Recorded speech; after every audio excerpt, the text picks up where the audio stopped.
دنیا میں 4500 قسم کی بیماریاں ہیں اور ان بیماریوں کی جڑ یا بنیاد ٹینشن ہے۔ میڈیکل سائنس کا دعویٰ ہے کہ جب کوئی انسان پریشان ہوتا ہے یا اسے ٹینشن ہوتی ہے یا وہ پھر کسی بھی ذہنی بے چینی میں مبتلا ہوتا ہے تو اس کے معدے میں چند کیمیکلز ڈیولپ ہو جاتے ہیں اور یہ کیمیکلز بہت جلد بیماری کی شکل اختیار کر لیتے ہیں۔ جو انسان کسی نہ کسی بیماری یا کسی نہ کسی مرض میں مبتلا ہو جاتا ہے۔ میڈیکل سائنس کے ماہرین کا کہنا ہے کہ اگر آپ صحت مند زندگی گزارنا چاہتے ہیں تو پھر آپ ٹینشن سے بچنے کی کوشش کریں۔ آپ اپنے آپ کو پریشانیوں سے آزاد رکھنے کی پریکٹس کریں۔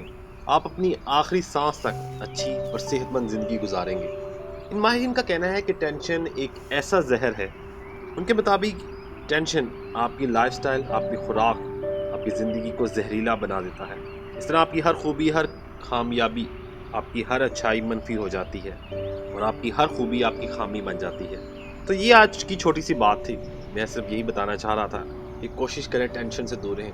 آپ جتنا انزائٹی ٹینشن سے دور رہیں گے آپ صحت مند زندگی گزاریں گے۔ تو آج کی کہانی، آج کی بات صرف یہی تھی۔ امید ہے آپ کو پسند آئی ہوگی۔ اگر پسند آئی تو مجھے ضرور بتائیے گا۔ سی یو نیکسٹ ٹائم۔ اللہ حافظ۔